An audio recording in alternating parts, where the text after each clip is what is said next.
বলবো না যে 100% করে দিয়েছি, কিন্তু আমরা করার চেষ্টা করেছি সব কিছু মানে দেখিয়ে দিতে। ওটাই কি তারপর সিনেমা ইউজ হয়েছিল? ওইটাই ইউজ হয়েছিল। তাহলে সিনেমার নামটা বলে দিন। না, সিনেমার নামটা বলছি, তারপরে ঘটনা বলছি। তারপরেই ছবিটা সিনেমার নামটা কিন্তু উনি বলছেন না কিছুতেই। ডিরেক্টরকে বলা হয়েছে যে আপনার ছবি মিক্স হয়ে গেছে, একবার দেখে যাবেন, দেখে গিয়ে তাহলে আমরা আউট দিয়ে দেবো, তাহলে সেন্সারের জন্য পাঠিয়ে দেবো। উনি এসছিলেন তখন, আমার ঠিক মনে আছে সন্ধ্যের সময় এসছিলেন। উনি এসছিলেন, একাই এসছিলেন।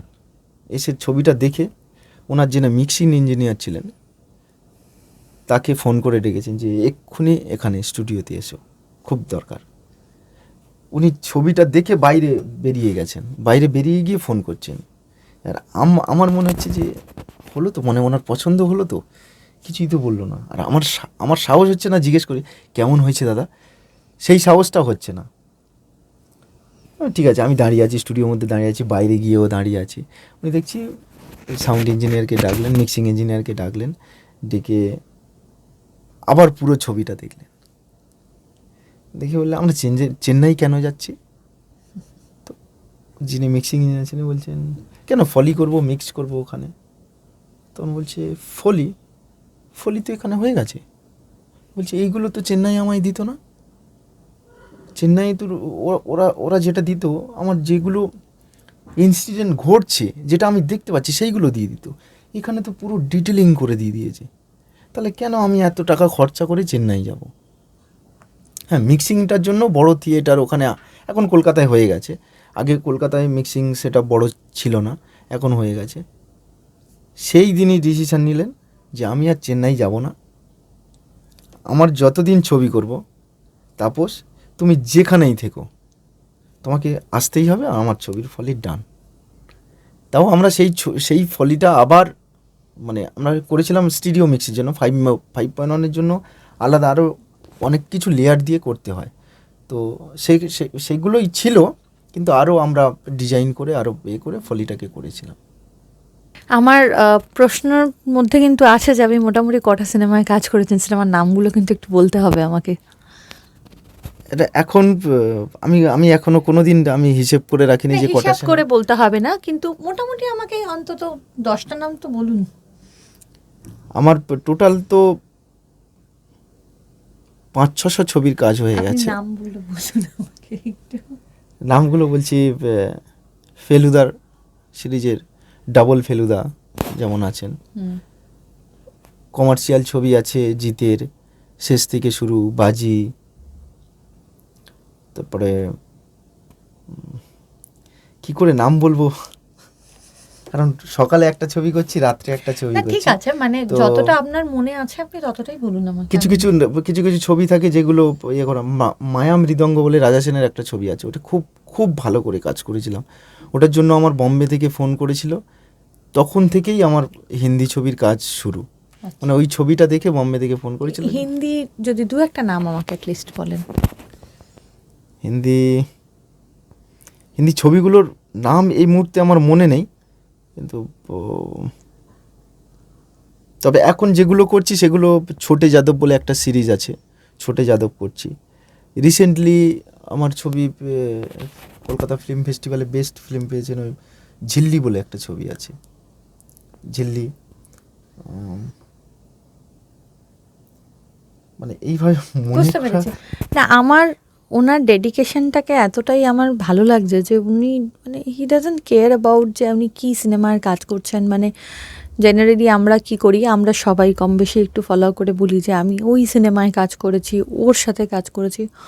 ওনার ডেডিকেশন লেভেলটা, উনি কাজ করেছেন, ভালো কাজ করেছেন, ওখানেই শেষ কথা। মানে এটাই আমার বেশ অন্যরকম লাগলো আর কি আপনার সাথে কথা বলে। শব্দ যে সিনেমাটা হয়েছিল ওখানে, ওইটা তো ফলি আর্টিস্টের ওপরেই করা হয়, এবং ওখানে অনেক কিছু দেখানো হয় যে জামা কাপড় খুলে আওয়াজ করা হচ্ছে, মানে জীবনটাই অনেকটা রিলেট করা হয়েছে ওখানে, ওনার জীবনটা পুরো ওই শব্দের কাজ করতে গিয়ে। এবং সেখানে আপনি কিভাবে নিজেকে রিলেট করবেন আর কি, আপনার কতটা এই শব্দের কাজ করতে বা ফলির কাজ করতে গিয়ে আপনি নিজেকে কতটা রিলেট করেন বা কতটা বেশ মিশে গেছেন এই কাজের সাথে আর কি, সেটা যদি বলেন। 1 নম্বর ওই যেটা বললেন যে ওখানে জামা কাপড় করা, ওটা হয় সব ছবি আমিও করেছি। কারণ আমাদের যে জামা কাপড়গুলো পরে যদি আমি ওখানে ফলি করতে বসি, মাইকগুলো এখনকার মাইকগুলো এতটাই সেনসিটিভ, তো মানে আমি একটুখানি যদি হাতটা করি তো রাসেলের আওয়াজ চলে আসে, এক্সট্রা নয়েজ হয়ে যায়। তো তার জন্য জামা কাপড় খুলে রাখলে, স্যান্ডো গেঞ্জি পরে করলে তো খুব ভালো। আর ওখানে যেটা দেখিয়েছে হয় না, মানে অতটা বলছি না, কারণ হয়তো আমি অত বড় ফলি আর্টিস্ট নই, তবুও বলছি একটা তো চিন্তা থাকে। কারণ আমি একটা যদি রাত্রেবেলা একটা সিন করতে করতে চলে গেছি, ধরো সিনটা দেখে চলে গেছি, তো আমার মাথার মধ্যে ওটা সারাক্ষণই ঘুরতে থাকে, ওই জিনিসটা আমি কি করে করব, ওই জিনিসটা ওটা আমি কি করে করব, এটা মাথার মধ্যে থেকেই যায়। তো বাড়িতে গেলে আমি ওরকম চিন্তা করি, হঠাৎ আমার বাড়ির থেকেই বলেন 2-3বার ডাকার পরে একবার রিয়্যাক্ট করছি। এটা হয়, এটা সব ছবিতে বলবো না, কিছু কিছু ছবি আছে, এমন কিছু ছবির কাজ করতে গেলে এটা হয়। আর একটা জিনিস সেটা হচ্ছে ওখানে যেটা দেখিয়েছে এখানেও হয় না। যেমন আমি আমার ওয়াইফকে নিয়ে আমি জুতো কিনতে গেছি, ফলির জন্য জুতো লাগবে, তো একটা জুতো দিয়ে তো হবে না, মানে কিছু জুতো কিনলাম, সেটা তো বেশি দিন ওরকম ইউজ করা যাবে না, জুতোগুলো আরও নতুন জুতো কিনতে হয়। তো জুতো কিনতে গেছি, দোকানে গিয়ে যখন বললাম, বলছে যে লেডিস জুতো, আমি বললাম, হ্যাঁ। তো আমার ওয়াইফের জুতো দিয়ে দিয়েছে। আমি বলছি না না না, আমার পায়ের জুতো। দোকানদার আমার দিকে অনেকক্ষণ তাকিয়ে আছে। আমি বলছি দাদা আমার পা, তখন পায়ে আমি পাটা এগিয়ে দিয়ে বললাম আমার পায়ের জুতো। তো বের করে দিল। আমি বলছি আরও বের করে দিন। তো অনেকগুলো জুতো বের করে দিল। এবার আমি দেখছি যে জুতো দেখতে সুন্দর হলে তো হবে না, আমি দেখছি যে কোন জুতোটার সুন্দর আওয়াজ। আমি পরে নিজে মেঝেতে বসে গেছি, ওখানে বসার আলাদা সিট করা ছিল, তার থেকে নিচে বসে গেছি। গিয়ে এবার আমি জুতোর মানে নিজে করে মাথাটা নিচু করে আমি শুনছি যে কোন জুতোটা ভালো আওয়াজ হয়।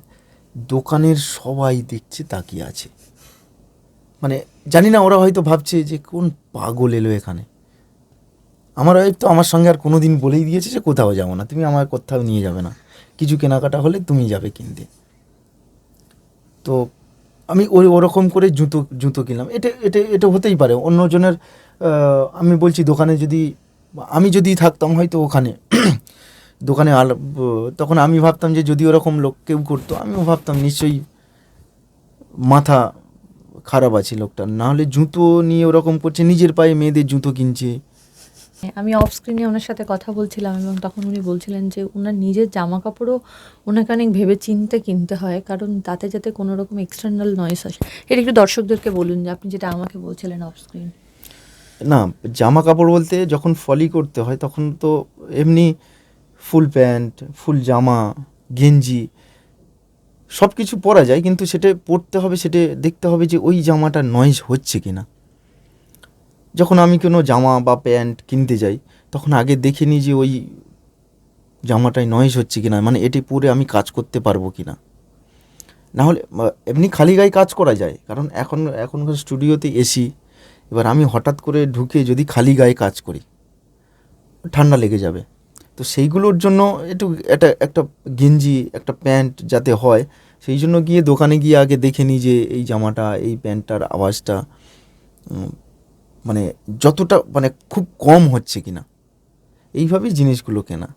বা কিছু কিছু জিনিস আছে, চুড়ি,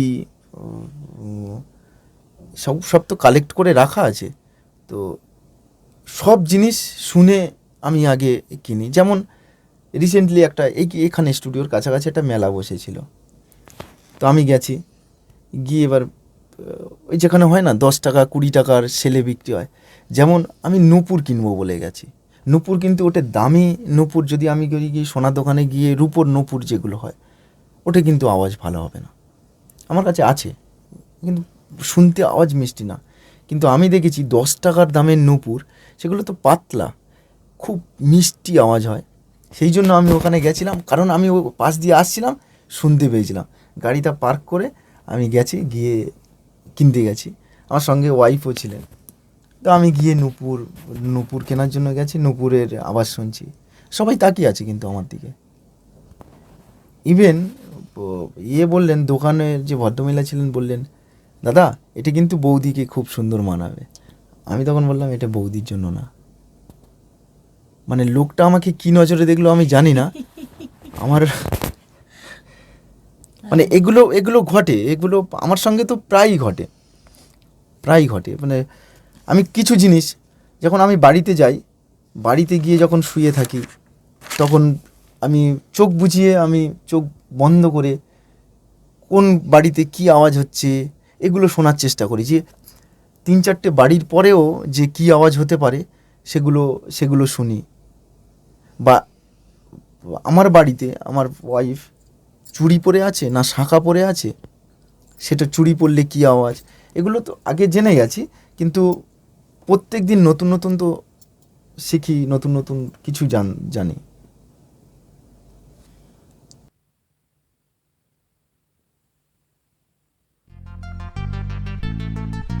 প্রলাপের শরীর